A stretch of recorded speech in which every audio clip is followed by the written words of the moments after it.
Hello my dear students, how are you? I hope you all are very well. Welcome to our YouTube channel. Okay, today we are starting chapter 1 crop production and management part 2.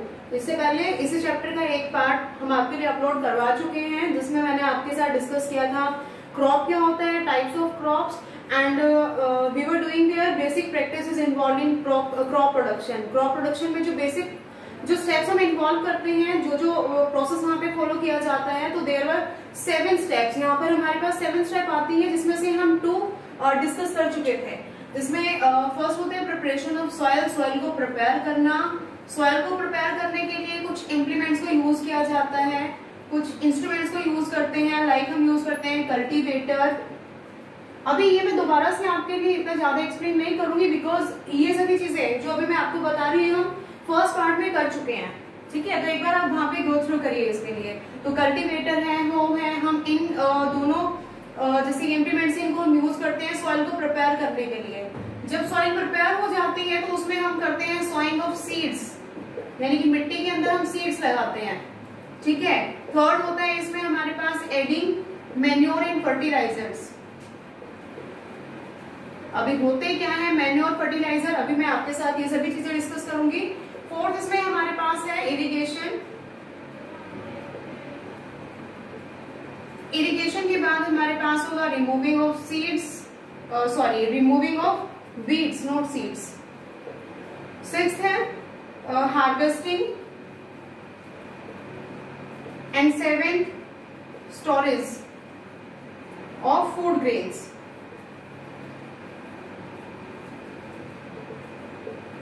If you want to note these points, then you can. ठीक है, अगर आप ये सभी चीजें अपने साथ अपने एक प्रॉपर नोट्स बनाना चाहते हो तो आप साथ के साथ इन पॉइंट्स को लिख भी सकते हो. तो इसी वजह से आप अपने नोटबुक पेंसिल अपने साथ, नोटबुक पेन जो भी है लेकर के अपने साथ बैठा करिए जब भी आप वीडियो देखने जा रहे होते हो. ठीक है, तो देखिए बेटा, इसमें हम कर चुके थे सॉइल को प्रिपेयर करना. तो कल्टीवेटर और ह्यो है, इनकी हेल्प से हम अपने सॉइल को प्रिपेयर करते हैं. उसके बाद हम सोइंग करते हैं सीड्स की, अपने सॉइल के अंदर सीड्स लगाते हैं. तो ये सभी चीजें हम कर चुके थे. ठीक है, सीड हमने लगा दिया, हमारे सीड ग्रो कर रहे हैं धीरे धीरे. अब जब कोई भी चीज ग्रो करती है, लाइक आप ग्रो कर रहे हो, तो आपको फूड की नीड होती है हमारी बॉडी को ग्रो करवाने के लिए. सेम इसी तरीके से जो हमारे क्रॉप प्लांट यहाँ पर हमारे फील्ड के अंदर क्रॉप हमारी रेडी हो रही है, ग्रो कर रही है, उसे भी न्यूट्रिएंट की नीड होगी ना. तो उसी की वजह से हम उसमें यूज करते हैं मैन्योर और फर्टिलाइजर्स को. इससे पहले मैं आपको एक और यहाँ पे बताना चाहूंगी, transplantation. Because I am not sure कि मैंने आपको फर्स्ट वीडियो में ये ट्रांसप्लांटेशन बताया था या नहीं बताया था, तो मैं इसे अभी फिर से आपके लिए रिपीट कर रही हूँ. ट्रांसप्लांटेशन ये एक प्रोसेस होता है जिसमें क्या करते हैं, फील्ड के एक कॉर्नर में एक छोटा सा एक एरिया सेलेक्ट करते हैं, एक छोटी सी क्यारी बना दी जाती है जिसके अंदर सीड्स को डाल दिया जाता है, ग्रो करवाते हैं. सीड्स ग्रो करते हैं, यानी कि सीडलिंग्स वहां पर प्रिपेयर हो जाते हैं, रेडी हो जाते हैं, और जो वहां से हेल्दी हमारे पास सीडलिंग्स होते हैं उनको वहां से निकाल करके फिर अपने फील्ड के अंदर प्रॉपर डिस्टेंस पे उनको ग्रो करवा दिया जाता है. तो ये जो प्रोसेस होता है ना, उसे बोलते हैं ट्रांसप्लांटेशन. ट्रांसप्लांटेशन में वो मोस्टली हम जो क्रॉप ग्रो करवाते हैं, यहाँ पर हमारे जैसे वेजिटेबल क्रॉप्स हैं, लाइक आप टोमेटो है, चिली या फिर राइस, इन सभी क्रॉप्स को ट्रांसप्लांटेशन प्रोसेस से ही ग्रो करवाते हैं. ठीक है, ओके. अब मैं आपके साथ बात कर रही थी अबाउट मैन्योर एंड फर्टिलाइजर्स. तो आई होप आपने ये पॉइंट नोट कर लिए होंगे. तो देखिए बेटा, हम करते चलेंगे यहाँ पर स्टेप बाय स्टेप. देखिए मैन्योर क्या होते हैं. मैन्योर और ऑर्गेनिक सब्सटेंस. जो मैन्योर है ये ऑर्गेनिक सब्सटेंस होते हैं जिन्हें प्रिपेयर किया जाता है बाय डिकम्पोजिशन ऑफ. किसके डिकम्पोजिशन से? जो भी प्लांट वेस्ट है, एनिमल वेस्ट है, या human waste, like you can say जैसे काउ डंग है, या कोई भी प्लांट वेस्ट है, लीफ वगैरह, पत्ते, जो भी इस तरीके से सूखी घास. ठीक है, अपना जो किचन वेस्ट होता है, ह्यूमन वेस्ट है, यानी कि ह्यूमन एक्सक्रीटा. तो इन सभी चीजों को माइक्रो ऑर्गेनिज्म के एक्शन से, माइक्रो ऑर्गेनिजम्स के प्रोसेस से इन सभी चीजों को डिकम्पोज करवा देते हैं. ठीक है, मीन्स ये सभी चीजें डिकम्पोज होकर के एक ब्लैक मटेरियल में कन्वर्ट हो जाती है, जिसे हम बोलते हैं मैन्योर. ठीक है, एक जो यहाँ पर जो भी कन्वर्ट होते हैं उसे बोलते हैं ह्यूमस. जैसे अभी मैंने बोला ना, ब्लैक सा एक सॉइल टेक्सचर का मिट्टी के अंदर, जैसे आपने देखा होगा कि अगर आप मिट्टी को आप एक्टिविटी करके देखना कि अगर आप 1 ग्लास वाटर के अंदर आपने वाटर फिल किया और अपनी जो भी गार्डन सॉइल है आप उसमें थोड़ी सी सॉइल लो इसके अंदर डाल दो। थोड़े टाइम के बाद बेटा हम देखते हैं कि कुछ मिट्टी तो नीचे सेट हो जाती है, लेकिन कुछ पार्टिकल होते हैं जो ऊपर फ्लोट करते रहते हैं। तो ये जो पार्टिकल्स फ्लोट कर रहे हैं ना वो क्या है, दीज आर ह्यूमस। ह्यूमस कैसे बनती है अभी मैंने बताया, जो भी प्लांट वेस्ट एनिमल वेस्ट होता है जब वो डिकम्पोज हो जाता है तो वो ह्यूमस में कन्वर्ट हो जाता है। ठीक है, तो ये क्या होते हैं, हमारे मैन्योर होते हैं। फिर दूसरा मैंने आपके साथ बताया कि फर्टिलाइजर्स। फर्टिलाइजर्स क्या होंगे, दिस आर केमिकल सॉल्ट। ये केमिकल सॉल्ट होते हैं जिन्हें फैक्ट्रीज में बनाया जाता है। ठीक है, अब इनको यूज क्या करते हैं, इनको यूज करने का रीजन क्या है। अभी मैंने बताया कि जैसे हमारी बॉडी को ग्रो करने के लिए न्यूट्रिएंट्स की नीड होती है, ऐसे ही हमारे जो प्लांट जो डे बाय डे ग्रो कर रहे हैं तो उनको भी तो ज्यादा न्यूट्रिएंट्स की नीड होगी ना, कि एक हेल्दी क्रॉप वहां पर प्रिपेयर हो सके, अच्छे से वो हमें जो भी हम उनसे प्रोडक्ट लेना चाहते हैं जो वो अच्छे से ग्रो करेंगे, हेल्दी होंगे, तभी तो हमें प्रोडक्ट्स ऑब्टेन होंगे वहां से। ठीक है, तो इसी वजह से जो टाइम टू टाइम ये जो हमारे क्रॉप प्लांट होती है जैसे जैसे वो बढ़ेगी तो न्यूट्रिएंट की रिक्वायरमेंट भी बढ़ेगी, तो उनको फ्री मैन्योर और फर्टिलाइजर्स प्रोवाइड कराए जाते हैं। ठीक है, अब देखो एक बार डिफरेंस देख लेते हैं कि जो मैन्योर और फर्टिलाइजर है इनमें डिफरेंस क्या है। मैन्योर और फर्टिलाइजर्स इन दोनों में हम डिफरेंस देख लेते हैं कि इनकी डिफरेंस क्या है। सबसे पहले first, manure are these are natural substance. These are natural substance obtained by decomposition of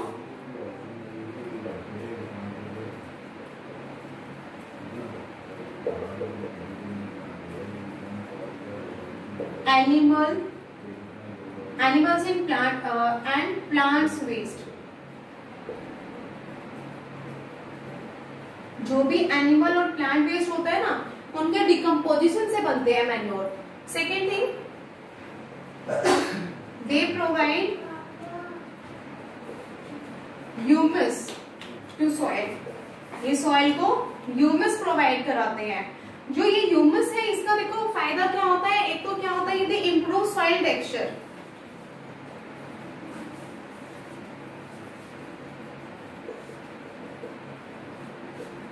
ठीक है, सॉइल के टेक्सचर को इम्प्रूव करते हैं and they are rich in essential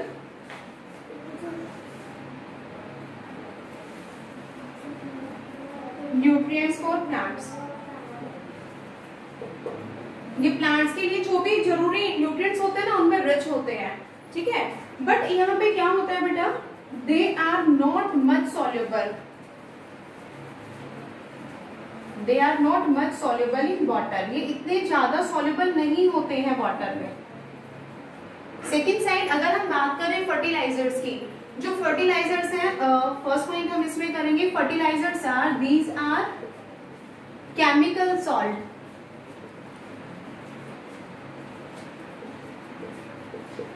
prepared in factories. अभी जैसे हम इसकी बात कर रहे थे कि नेचुरल सब्सटेंस है, डिकम्पोजिशन होता है एनिमल प्लांट वेस्ट का, तो कहां पर होगा ये डिकम्पोजिशन, किसी भी ओपन एरिया में, in any open area, like आप जैसे कोई भी फील्ड भी बोल सकते हो, किसी भी खेत के अंदर। ठीक है, हमेशा रेगुलर तो ऐसा नहीं होता ना कि फील्ड के अंदर हम क्रॉप लगा करके रखते हैं, कुछ टाइम तक उसको छोड़ भी दिया जाता है, ओपन भी फील्ड को छोड़ देते हैं कि उसमें हम क्रॉप नहीं लगाते। तो इन दैट कंडीशन वहां पे हम क्या करेंगे, जो भी लाइक काउडंग वेस्ट ये होता है सब वहां पे फील्ड के अंदर डाल के छोड़ दिया जाता है, और धीरे धीरे जो माइक्रो ऑर्गेनिज्म, देखो माइक्रो ऑर्गेनिज्म कहीं से हमें लाने की नीड नहीं है, सॉइल के अंदर माइक्रो ऑर्गेनिज्म प्रेजेंट होते हैं, वो धीरे धीरे क्या करते हैं, इनको ह्यूमस के अंदर कन्वर्ट कर देते हैं। तो एक नेचुरल वहां पे हमारे पास खाद बन जाती है।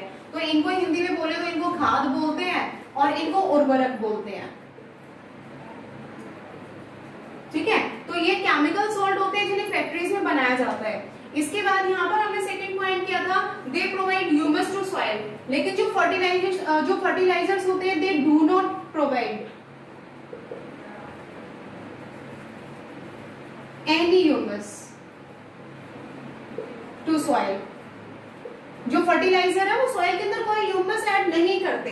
ठीक है, ये केमिकल सॉल्ट है, केमिकल से इनको बनाया गया है, फैक्ट्रीज में इनको बनाते हैं। यहाँ पे ह्यूमस में सॉरी मैन्योर में हमने किया था तो इम्प्रूव सॉइल टेक्सचर, ये सॉइल के टेक्सचर को इम्प्रूव करते हैं, बट यहाँ पे कोई चीज नहीं होता। मीन्स आप सिंपली लिख सकते हो दे do not improve soil texture. Even अगर देखा जाए, अगर हम लार्ज अमाउंट में फर्टिलाइजर्स को यूज करते हैं तो इससे जो हमारी सॉइल होती है उसके अंदर देखो केमिकल है, तो केमिकल टाइम टू टाइम ज्यादा सॉइल के अंदर मिक्स होते चले जाएंगे, तो उससे क्या होगा, हमारी जो सॉइल है वो बहुत ज्यादा एसिडिक भी हो जाती है। ठीक है, इवन ये सॉइल को पॉल्यूट भी करते हैं, सॉइल पॉल्यूशन को कॉज करते हैं। फिर है हमारे पास they are rich in essential nutrients for plants. देखो हमारे जो मैन्योर है ना, इनके अंदर न्यूट्रिएंट्स तो होते हैं बट इतने ज्यादा क्वांटिटी में नहीं होते। They are much more rich in nutrients, और मोस्टली इनके अंदर जो न्यूट्रिएंट्स होते हैं अभी मैं आपको नोट करवाऊंगी, अभी जस्ट आप ये डिफरेंस कर लीजिए। फिर फिफ्थ है हमारे पास they are not much soluble in water. देखिए केमिकल सॉल्ट है, सॉल्ट जो होते हैं वो इजीली सॉल्युबल होते हैं, तो आप यहाँ पर राइट डाउन कर सकते हैं they are much soluble in water.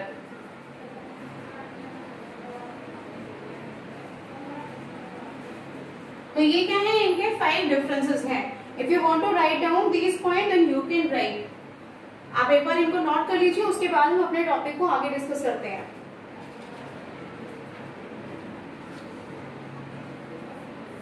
Okay, देखिए ये हमारे डिफरेंस हो गए मैन्योर एंड फर्टिलाइजर्स के। आप सबको समझ में आ गए होंगे। मैन्योर नेचुरल है। देखो बेटा, जो भी चीजें नेचुरल होती है ना तो वो कभी भी हमें हार्म नहीं करती। हमेशा जो भी चीजें हार्म करती है कौन सी करती है, जो केमिकल से बनी हुई होती है। ठीक है, देखो लेकिन फर्टिलाइजर्स को हम यूज करते हैं, यूज करने का रीजन क्या होता है, अभी मैंने बताया कि इनके अंदर जो प्लांट्स को न्यूट्रिएंट चाहिए ना वो बहुत ज्यादा अमाउंट में होते हैं। यहाँ पर है न्यूट्रिएंट्स लेकिन वो इनके कंपैरिजन में कम होते हैं। दूसरा, ये वाटर सॉल्युबल नहीं होते इतने अच्छे, मींस वाटर के अंदर सॉल्युबल होंगे लेकिन धीरे धीरे धीरे धीरे वो घुलेंगे। लेकिन ये इतने अच्छे से सॉल्युबल होते हैं कि जैसे ही आप अपने प्लांट को इरिगेशन करोगे, इरिगेशन अभी हम नेक्स्ट स्टेप करने वाले, आप अपने प्लांट को वाटर दोगे, उसी के साथ आपने क्या कर दिया, यानी कि इसका एक सॉल्यूशन बनाया, वाटर के अंदर इनको डिसॉल्व किया और अपने प्लांट को दे दिया। अब हमारे जो प्लांट सारे न्यूट्रिएंट्स लेते हैं किनके हेल्प से लेते हैं, अपने रूट्स की हेल्प से लेते हैं। रूट्स कहाँ होती है, सॉइल के अंदर होती है। सॉइल के अंदर जब वाटर वहां पे अवेलेबल होता है तो वाटर के अंदर सॉइल के जितने भी न्यूट्रिएंट्स है वो सभी मिक्स हो जाते हैं और फिर रूट्स उन्हें एब्जॉर्ब करती हैं। अब इतने अच्छे से सॉल्युबल होते हैं, इतने जल्दी घुल जाते हैं, जैसे ही प्लांट क्या करेंगे, वाटर को एब्जॉर्ब करेंगे, साथ में न्यूट्रिएंट्स भी उनके अंदर जाएंगे और जिसकी वजह से जैसे ही प्लांट्स को भी न्यूट्रिएंट्स मिलते हैं एकदम से उनके अंदर चेंज नजर आता है। मीन्स बहुत जल्दी जो अपने प्लांट होते हैं ना वो ग्रो करते हुए, यानी कि उनकी जो ग्रोथ है वो बढ़ जाती है।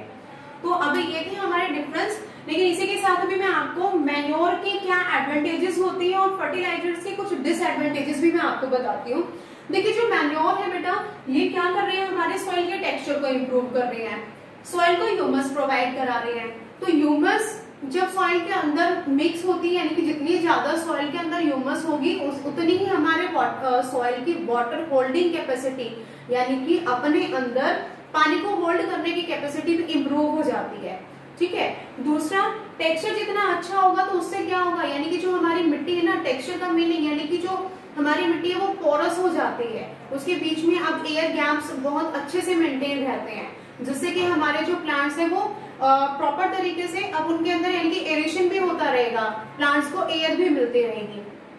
थर्ड थिंग, नेचुरल सब्सटेंस है तो किसी भी तरीके का कोई पॉल्यूशन नहीं होता। ठीक है, सेकेंड साइड हमारे पास फर्टिलाइजर्स है। अभी मैंने बताया कि देखो ग्रोथ एकदम से बढ़ती है, लेकिन भाई केमिकल तो इनके हार्मफुल इफेक्ट क्या होंगे। सबसे पहले अगर ज्यादा अमाउंट में हमारे सॉइल के अंदर फर्टिलाइजर मिक्स हो जाते हैं तो उसकी वजह से सॉइल एसिडिक हो जाती है। ठीक है, जिससे सॉइल क्या होगी, पॉल्यूटेड हो जाएगी। सेकेंड थिंग, कोई ह्यूमस वहां पे ऐड नहीं करते, धीरे धीरे जो सॉइल की क्वालिटी है वो पुअर होनी स्टार्ट हो जाती है। ठीक है, देखो प्लांट को न्यूट्रिएंट मिल गए हैं, उस टाइम पे हमारी क्रॉप अच्छी हो गई है, लेकिन धीरे धीरे जो सॉइल है उसको ह्यूमस नहीं मिलेगी तो उसका टेक्सचर खराब होता चला जाएगा। इवन यही फर्टिलाइजर्स जैसे लाइक इन रेनी सीजन हमने अपने फील्ड के अंदर हमने आपने फर्टिलाइजर्स डाले थे और जब बारिश हो रही है तो वाटर वो जो फ्लो करके इधर उधर जा रहे हैं तो वो वाटर अगर पोंड रिवर के अंदर मिक्स हो जाता है तो वो वाटर पॉल्यूशन को भी कॉज करता है। ठीक है। लार्ज अमाउंट में अगर हम केमिकल्स को यूज करते हैं तो सॉइल के अंदर जो हमारे बेनिफिशियल जो बैक्टीरियाज होते हैं वो भी डाई कर जाते हैं। तो ये सभी क्या है, इनके नेगेटिव पॉइंट्स हैं। तो ये थे हमारे difference between manure and fertilisers. इसके बाद हमारे पास जो नेक्स्ट स्टेप आती है दैट इज इरिगेशन। इरिगेशन क्या होता है? इरिगेशन हमारे क्रॉप प्लांट को टाइम टू टाइम एक पर्टिकुलर इंटरवल में फील्ड के अंदर जो हमने क्रॉप लगाई है उसे वाटर प्रोवाइड कराना। ठीक है, हमारे फील्ड के अंदर हमने जो क्रॉप लगाई है उसे टाइम टू टाइम पानी वहां पे पहुंचाना, उसी को हम इरिगेशन बोलते हैं। अब जो इरिगेशन है इसके कुछ ट्रेडिशनल मेथड्स भी है, यानी कि ट्रेडिशनली जब इरिगेशन किया जाता था पुराने टाइम में, देखो आजकल तो हमारे पास बहुत सारे ये लगा लीजिए कि बहुत सारे हम मशीन्स को यूज करते हैं। हमारा जो वर्क जो पहले हाथों से काम करते थे कई कई दिनों में चलता था, कुछ चंद घंटों में हो जाता है। तो ट्रेडिशनली जो वाटरिंग यानी कि इरिगेशन किया जाता था फील्ड में, तो उसके लिए जो प्रोसेस यूज किए जाते थे ढेकली, रेहेट या चेन पंप सिस्टम, इन सभी प्रोसेस को यूज करते थे। और इसमें भी क्या होता था, कोई मशीन वगैरह यूज नहीं करते थे। आपको कभी लग रहा हो कि चेन पंप सिस्टम है तो मशीन थी, नहीं। यहाँ पे क्या होता था, अपने जो बुलेट्स हैं लाइक कैमल हैं, इन सब को यूज किया जाता था। और फिर अर्थ से जो लाइक कुएं से पहले पानी निकालते थे तो एनिमल्स की हेल्प से ही फिर वो वाटर को वहां पे निकाल के और अपने फील्ड के अंदर इरिगेशन करते थे। तो अभी इनको इतना ज्यादा एक्सप्लेन करने की नीड नहीं है, जस्ट हाँ ये 1 मार्क्स में आपसे कई बार क्वेश्चन कर लिया जाता है what are the traditional method of irrigation. तो जो ट्रेडिशनल मेथड है वो यही, आपको सिर्फ नेम पता होने चाहिए। बट इन टुडे, अच्छा इसी के साथ पहले मैं आपको ये और बताना चाहूंगी आगे बढ़ने से पहले, फैक्टर्स अफेक्टिंग इरिगेशन। ये जो इरिगेशन है यानी कि हमारे फील्ड के अंदर पानी पहुंचाना है। पानी क्यों पहुंचाना है भाई? देखो क्रॉप जब ग्रो कर रही है, क्रॉप अभी हमने बात किया था कि मैन्योर फर्टिलाइजर्स का, सभी क्रॉप न्यूट्रिएंट्स को कैसे गेन करते हैं? जब वो सारे न्यूट्रिएंट्स मिट्टी के अंदर जो न्यूट्रिएंट अवेलेबल है, मिनरल अवेलेबल है, वो वाटर में सोल्यूबल हो जाते हैं। जब घुल गए प्लांट ने एब्जॉर्ब कर लिया, तो इसी वजह से जब तक प्लांट को पानी नहीं मिलेगा तो वो न्यूट्रिएंट को कैसे एब्जॉर्ब करेंगे? सेकेंड थिंग, सीड्स को ग्रो करने के लिए मॉइस्चर की नीड होती है। मॉइस्चर नहीं होगी तो सीड्स ग्रो नहीं कर पाएंगे। ठीक है, तो ये सभी क्या है, इरिगेशन की हमारे प्लांट को टाइम टू टाइम, इवन जो प्लांट अपना प्रोसेस करते हैं फोटोसिंथेसिस अपने लिए फूड बनाने के लिए, उसमें भी वो वाटर को यूज करते हैं। फोटोसिंथेसिस हम सभी को पता है ना, वो प्रोसेस जिसमें प्लांट अपना फूड प्रिपेयर करते हैं by using water, mineral from soil, carbon dioxide in the presence of sunlight and chlorophyll, इन दोनों के प्रेजेंस में वो अपना फूड बनाते हैं। ठीक है, तो इसी वजह से इरिगेशन भी जरूरी होती है। अब इरिगेशन के लिए कुछ फैक्टर्स विच आर रिस्पॉन्सिबल कि कब इरिगेशन करना है, कितने टाइम के बाद करना है, तो उसके लिए क्या होगा, देखो एक तो होता है बेटा सॉइल। सॉइल किस टाइप की है? दूसरा क्रॉप टाइप, किस टाइप की क्रॉप हमने वहां पे ग्रो की है, एंड सीजन। जैसे अगर बात की जाए रेनी सीजन में तो टाइम टू टाइम बारिश हो जाती है ना, तो इसकी वजह से अब फील्ड को यानी कि जो अपने क्रॉप प्लांट है उनको पानी मिल जाता है। जस्ट आप ये समझ के चलिए, आपने अपने गार्डन के अंदर, हर किसी ने अपने घर के अंदर 1, 2 प्लांट, 10 प्लांट, कुछ ना कुछ अपने पोटेड प्लांट लगाए हुए होंगे। आपने देखा होगा बारिश के दिनों में बार बार आपको वाटरिंग करने की नीड नहीं होती, बट इन दीज डेज, अभी जैसे हम अप्रैल मंथ की बात करें तो अब बारिश इन दिनों में इतनी ज्यादा नहीं होती है, और क्या हो रहा है, धूप ज्यादा आ रही है, यानी गर्मी होना स्टार्ट हो गई है, तो इवनिंग में डेली आपको अपने पोट के अंदर वाटर डालना पड़ता है। ठीक है, तो एक तो आप ऐसे समझ जाइए सीजन कि कौन से प्लांट को मीन्स हमारे जब सॉइल ड्राई हो गई है तो यानी कि अब उसको पानी देना पड़ेगा। मीन सीजन हम देखेंगे, रेनी सीजन में इतने ज्यादा वाटर की नीड नहीं होती। सेम अगर हम विंटर सीजन की भी बात करें तो उसमें भी हमारी सॉइल के अंदर ह्यूमिडिटी प्रेजेंट होती है, तो सबसे ज्यादा जो समर सीजन होता है उसी के अंदर पानी अपने प्लांट को ज्यादा देना पड़ेगा। दूसरा मैंने यहाँ पे बताया आपको सॉइल किस टाइप की है। देखो अगर हमारे पास क्ले सॉइल है, अगर हमारे फील्ड की सॉइल कैसी है, क्ले, चिकनी मिट्टी, तो क्ले सॉइल के अंदर वाटर होल्डिंग कैपेसिटी काफी ज्यादा होती है, यानी कि अगर आपने अपने फील्ड के अंदर वाटर एक बार पहुंचा दिया है तो उस सॉइल के अंदर वो ह्यूमिडिटी काफी टाइम तक रहेगी। ठीक है, जब वो काफी टाइम तक रहेगी तो यानी कि आपको बहुत जल्दी टाइम पर अपने प्लांट को वाटर देने की नीड नहीं है। क्रॉप टाइप, अब देखो बेटा क्रॉप टाइप लाइक जैसे आपको मैं यहीं से एग्जांपल देकर के चलती हूँ, आपने अपने एक पॉट के अंदर लगाया है मनी प्लांट, एक पॉट के अंदर आपने लगाया है एलोवेरा, सभी फेमिलियर है, इसी वजह से मैंने ये दो एग्जाम्पल आपको दिए। इवन ये क्रॉप नहीं है लेकिन प्लांट का मैं एग्जाम्पल दे रही हूँ आपको समझाने के लिए। तो लाइक जो एलोवेरा प्लांट है वो क्या करता है, वो अपने अंदर वाटर को एब्जॉर्ब करके रखता है। अगर आप उसको 1 वीक के लिए वाटर नहीं दोगे तो भी वो ठीक ठाक रहेगा, उसको कोई प्रॉब्लम नहीं होने वाली। लेकिन इन सेकेंड साइड जो आपने मनी प्लांट लगाया है, अगर आप उसको 3-4 डेज के बाद, अगर 3 डेज आपने छोड़ दिया कि आप अपने पॉट को प्लांट वाटर नहीं करते हो, तो उसके बाद क्या होता है, उनकी जो लीव्स है ना वो श्रिंक होना स्टार्ट हो जाती है। तो क्रॉप के भी ऊपर, यानी कि कौन सी क्रॉप है, जैसे अभी हम बात कर रहे थे लास्ट क्लास में, मैंने आपको बताया था कि पैडी, धान, राइस प्लांट जब हम लगाते हैं, राइस क्रॉप जब लगाते हैं तो उन्हें स्टैंडिंग वाटर की नीड होती है। ठीक है, वो ऐसा नहीं है कि आपने फील्ड के अंदर ऐसे ही क्रॉप लगाया और पानी नहीं दिया तो अपने जो प्लांट है वो ग्रो करेंगे, नहीं, उन्हें स्टैंडिंग वाटर की नीड होती है प्रॉपर ग्रो करने के लिए। तो ये तो क्या थे, these are the factors on which irrigation depends, कि कब कब हमें इरिगेशन करना है। तो मैंने अभी आपको ट्रेडिशनल मेथड बताए थे, अब मैं आपके साथ डिस्कस कर रही हूँ कि जो इरिगेशन है, जो आज अब हम मेथड यूज करते हैं इरिगेशन के लिए, यानी कि जिन्हें मॉडर्न मेथड ऑफ इरिगेशन भी बोला जाता है, यहाँ लिख देते हैं मॉडर्न मेथड ऑफ इरिगेशन। ये इंपॉर्टेंट है, इसे आप ध्यान से समझिएगा। हमारे इरिगेशन के जो मॉडर्न मेथड है, इसमें हमारे पास आता है स्प्रिंकलर सिस्टम एंड सेकेंड है ड्रिप इरिगेशन।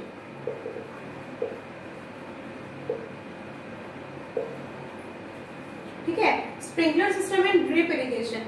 देखिए बेटा, स्प्रिंकलर सिस्टम के अंदर क्या होता है, इसमें हमारे फील्ड के अंदर पाइप का एक नेटवर्क बिछा देते हैं और उसमें क्या होता है, वहां पर अलग अलग डिस्टेंस में बीच में ना नोजल्स लगी हुई होती है, और ये जो नोजल्स है ना वो घूमती रहती है, रोटेट करती है, जिससे कि क्या, जैसे फाउंटेन के अंदर से पानी बिखरता है ना, आपने फाउंटेन देखा होगा, फुवारे में भी क्या होता है, पानी बिखरता है, जैसे रेन ड्रॉप फॉल होते हैं, इसी तरीके से। तो ये जो नोजल है ना ये रोटेट होती है, और रोटेट होती है तो ये सर्कुलर इस तरीके से क्या करती है, प्लांट्स के ऊपर पानी छिड़कता रहता है, स्प्रिंकल होता रहता है। ठीक है, एक तो है स्प्रिंकलर सिस्टम, सेकेंड है ड्रिप इरिगेशन। ड्रिप इरिगेशन में क्या होगा, देखो जब हमने अपने प्लांट लगाई है तो आपने पढ़ा था ना कि सीड ड्रिल की हेल्प से हम जब प्लांट लगाते हैं तो वहां पे क्या होता है, रेगुलर रोज बन जाती है।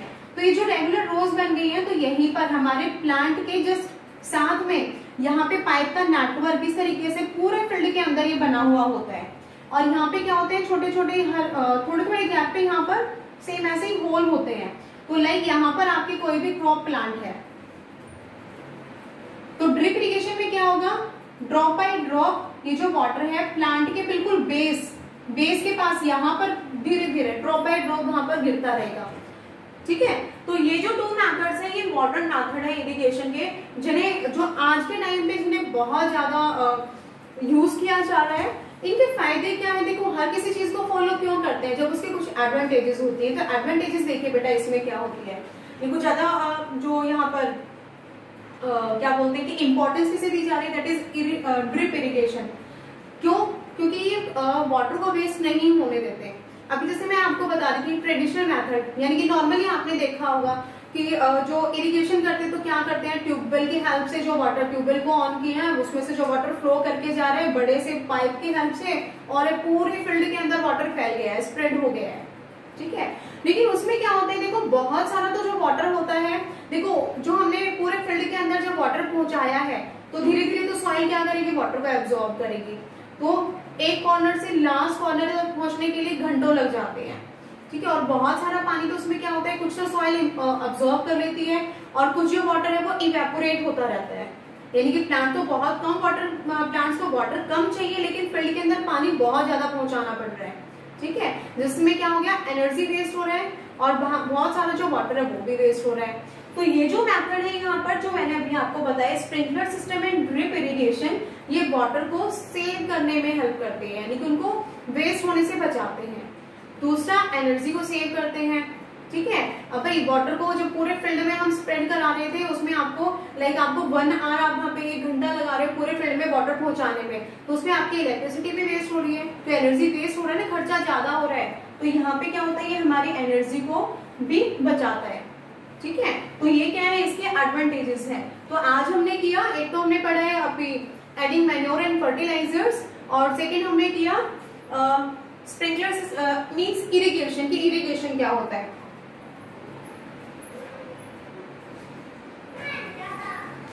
यस, इसके बाद बेटा हमारे पास जो टर्म आती है that is removing weeds means remaining. अभी हमने 4 स्टेप्स की है, 4 प्रैक्टिसेस हम कर चुके हैं, 3 रहते हैं जिन्हें हम करेंगे नेक्स्ट वीडियो में, क्योंकि इससे ज्यादा होगा तो आप भी बोर होना स्टार्ट हो जाते हो। आई होप आपको जो भी चीजें मैं अभी एक्सप्लेन कर रही हूँ वो आपके लिए हेल्पफुल आपको फील हो रही होंगी। तो कोशिश करिए कि जब भी आप वीडियो देखते हैं, वीडियो को देखने के बाद अपने चैप्टर की रीडिंग जरूर करेंगे, दैट इज वेरी मस्ट। जब तक आप चैप्टर रीडिंग नहीं करेंगे तो बहुत सारे ऐसे पॉइंट होते हैं बेटा जो बीच में स्किप हो जाते हैं। ठीक है, और तो आप रीडिंग करेंगे तो आपको की जो रीडिंग स्किल है वो भी इम्प्रूव होगी, और आपका जो टॉपिक है, आपका जो कंसेप्ट है वो आपको और भी अच्छे से समझ में आएगा। अगर मैं आपको मेरी जो वीडियोस आपके लिए हेल्पफुल आपको फील हो रही हैं, आपको लग रहा है कि हाँ ये आपके लिए हेल्पफुल है, तो हमारे चैनल को सब्सक्राइब कर लीजिए, ताकि आपको जो भी नेक्स्ट इंपॉर्टेंट जो नोटिफिकेशन होंगी, यानी कि आपके चैप्टर्स के लिए जो मैं कोशिश करूंगी आपके कंप्लीट सिलेबस को यहाँ पे बाय वीडियोस कंप्लीट करवाने के लिए, तो आपको उसके लिए यूजफुल नोटिफिकेशन मिलते रहे। वीडियो आपको पसंद आ रही है तो हमारी वीडियोस को लाइक करना ना भूलें, और सब्सक्राइब करने के साथ साथ बेल आइकन को जरूर प्रेस कर लेना, जिससे कि आपको यूजफुल नोटिफिकेशन मिलते रहें। ओके बाय, हम मिलते हैं नेक्स्ट वीडियो में, तब तक आप पढ़ते रहिए, सीखते रहिए। Okay bye.